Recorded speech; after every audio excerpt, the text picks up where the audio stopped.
ശുദ്ധ അമ്മയ്ക്കും തിരുകുമാരനും നന്ദി പറഞ്ഞുകൊണ്ടാണ് ഞാനിവിടെ നിൽക്കുന്നത്. അമ്മേ, ഒത്തിരി നന്ദി. ഞാൻ തേർഡ് ഇയർ GNM പാസ്സാകാൻ വേണ്ടി കുറേ കഷ്ടപ്പെട്ടു. നേഴ്സിംഗ് പഠിക്കുകയാണ്. GNM എനിക്ക് കോഴ്സ് കംപ്ലീറ്റ് ആക്കാൻ വേണ്ടി ഞങ്ങൾ രണ്ടുപേരും വളരെ കഷ്ടപ്പെട്ടിട്ടാണ് ഇവിടെ വന്ന് നിൽക്കുന്നത്. ഫസ്റ്റ് ഇയറിൽ 3 പ്രാവശ്യം പരീക്ഷ എഴുതി, സെക്കൻഡ് ഇയറിൽ 3 പ്രാവശ്യം പരീക്ഷ എഴുതി. ഫസ്റ്റ് ഇയറിൽ 3 സർട്ടിഫിക്കറ്റ് വന്നു, സെക്കൻഡ് ഇയറിൽ 3 സർട്ടിഫിക്കറ്റ് വന്നു. അത് ഞങ്ങൾക്ക് പറ്റില്ലാതെയായി.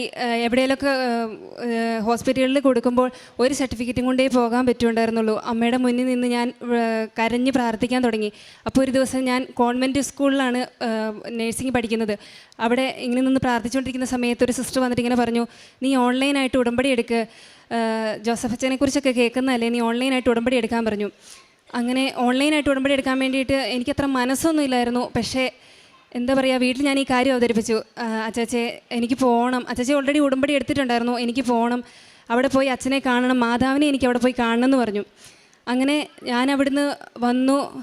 ഇവിടെ വന്ന് കയറിയപ്പം നമ്മുടെ ആ ഫ്രണ്ടിലുള്ള മാതാവിൻ്റെ അവിടുന്ന് എനിക്ക് നല്ല സുഗന്ധം അനുഭവപ്പെട്ടു. ഞാൻ എന്നിട്ട് അച്ഛനോട് പറഞ്ഞു, അച്ഛച്ചേ എനിക്ക് എന്തൊരു സുഗന്ധം അനുഭവപ്പെടുന്നുണ്ട്. പറഞ്ഞു, ഒന്ന് പോടി അവിടുന്ന്, അങ്ങനെയൊന്നും ഇല്ല എന്ന് പറഞ്ഞു. പക്ഷേ നല്ലൊരു സുഗന്ധം അനുഭവപ്പെട്ടു. മാതാവ് അടുത്ത് നിൽക്കുന്ന പോലെ തോന്നി.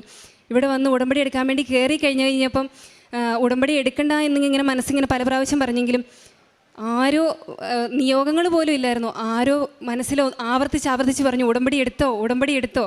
ഉടമ്പടി എടുത്തു. എൻ്റെ ഫസ്റ്റ് നിയോഗം എൻ്റെ GNM എക്സാം തേർഡ് ഇയർ എല്ലാവരുടെയും ഒപ്പം തന്നെ ഞങ്ങളുടെ ബാച്ചിൻ്റെ ഒപ്പം എഴുതി പാസ്സാവണം. ഞങ്ങൾ രണ്ടുപേരും മാത്രമേ ഉണ്ടായിരുന്നുള്ളൂ. ബാക്കി എല്ലാവരും ഞങ്ങളുടെ ബാച്ചിൽ നിന്ന് പഠിച്ചിറങ്ങിപ്പോയി. ഞങ്ങൾ മാത്രമേ ഉള്ളൂ. അപ്പം GNM എക്സാം എഴുതി ഒറ്റ എഴുത്തിന് പാസ്സാവണം മാതാവേ, എല്ലായിടത്തും ഒരു സർട്ടിഫിക്കറ്റേ കൊടുക്കാൻ പറ്റുള്ളൂ എന്ന് പറഞ്ഞു. ഇവിടെ വന്ന് ഉടമ്പടി എടുത്തു. ഉടമ്പടി കാശുരൂപം കിട്ടി. ഏറ്റവും വലിയ ആഗ്രഹമായിരുന്നു ഉടമ്പടി കാശുരൂപം കിട്ടണമെന്നുള്ളത്. കുറേ സാക്ഷ്യങ്ങൾ കേട്ടിട്ടുണ്ട്. എല്ലാ ദിവസവും അച്ഛൻ്റെ ഡെയിലി ബ്രെഡ് കാണുമായിരുന്നു. അപ്പോൾ ഇങ്ങനെ അച്ഛൻ്റെ വചനം കേൾക്കുമ്പോൾ ഞാനിങ്ങനെ ആ വചനം പറഞ്ഞ് പ്രാർത്ഥിക്കാൻ ശ്രമിക്കുമായിരുന്നു. അങ്ങനെ ഉടമ്പടി കാശുരൂപം കിട്ടി, ഉടമ്പടി തൈലം കിട്ടി.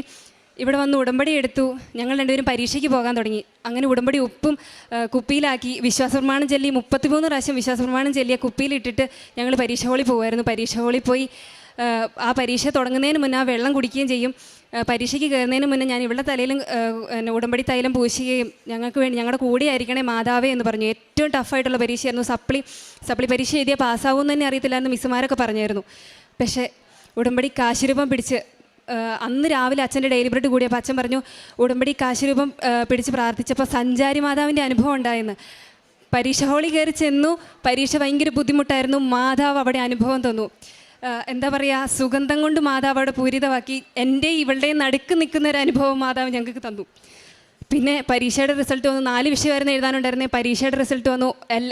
ഫസ്റ്റ് ഇയറിൽ ഓരോ വിഷയം ഓരോ പ്രാവശ്യം എഴുതിയാണ് പാസ്സായത്.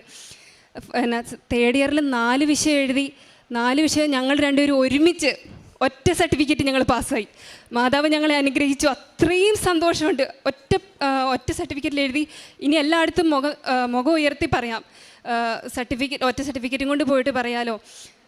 അങ്ങനെ ഒരു അഹങ്കാരമല്ല, എല്ലാത്തിനും മാതാവിൻ്റെ ഒരു അനുഗ്രഹം. പിന്നെ എല്ലാ ദിവസവും വീട്ടിൽ നിന്ന് 3 കിലോമീറ്റർ നടന്നിട്ട് വേണമായിരുന്നു പള്ളിയിൽ പോകാൻ വേണ്ടിയിട്ട്. ഞാൻ വർക്ക് ചെയ്യുന്നത് ബത്തേരി അസംഷനിലാണ്. അവിടെ തൊട്ടടുത്ത് പള്ളിയാണ്. എല്ലാ ദിവസവും രാവിലെ എഴുന്നേറ്റ് ഓൺ ഗോൾ ഡ്യൂട്ടി ആയതുകൊണ്ട് പള്ളിയിൽ പോകാൻ ഭയങ്കര ബുദ്ധിമുട്ടായിരുന്നു.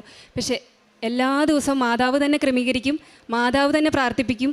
പ്രാർത്ഥനയോട് കൂടുതൽ അടുക്കാൻ വേണ്ടി മാതാവ് സഹായിച്ചു. എല്ലാ ദിവസവും രാവിലെ എഴുന്നേറ്റ് 5:30 മണിയാകുമ്പോൾ കൃപാസനത്തിൽ പ്രാർത്ഥന ചെല്ലുകയും അതുപോലെ തന്നെ അച്ഛൻ്റെ ഡെയിലി ബ്രെഡ് കൂടുകയും രാവിലെ 6:30 കുർബാനയ്ക്ക് എല്ലാ ദിവസവും പോകാൻ സാധിച്ചു. ജപമാല ചൊല്ലി പ്രാർത്ഥിക്കുന്നതിനോട് എനിക്ക് ഭയങ്കര മടിയായിരുന്നു. പക്ഷേ എല്ലാ ദിവസവും ജപമാല ചൊല്ലും. ഹോസ്റ്റലിലുള്ളവരെ എല്ലാവരെയും കൂട്ടുപിടിച്ച് എല്ലാവരെയും കൂടെ ഇരുന്ന് ജപമാല ചെല്ലാനൊക്കെ ശ്രമിക്കുകയൊക്കെ ചെയ്യുമായിരുന്നു. പിന്നെ എല്ലാ ചേച്ചിമാർക്ക് പത്രമൊക്കെ കൊടുത്തു. പത്രം കൊടുക്കാൻ ആദ്യം ഒരു ചെറിയൊരു മടിയുണ്ടായിരുന്നു. പക്ഷേ എല്ലാവർക്കും പത്രം കൊടുത്ത് പ്രാർത്ഥിച്ചു. പിന്നെ രോഗികളുമായിട്ട് ഇടപെടുന്ന രീതിയൊക്കെ തന്നെ മാറാൻ തുടങ്ങി. ദേഷ്യം ഉണ്ടായിരുന്നു, രീതിയൊക്കെ തന്നെ മാറി. അവരുടെ അടുത്ത് പോയിരുന്ന് അവരെ ആശ്വസിപ്പിക്കാനും മാതാവിൻ്റെ കാര്യങ്ങൾ പറയാനൊക്കെ വളരെ നന്നായിട്ട് സാധിച്ചു. ഇത്രയും ചെയ്തു തന്ന ഈശോയ്ക്ക് ഒത്തിരി നന്ദി. ജോബ് 8-ാം അധ്യായം 5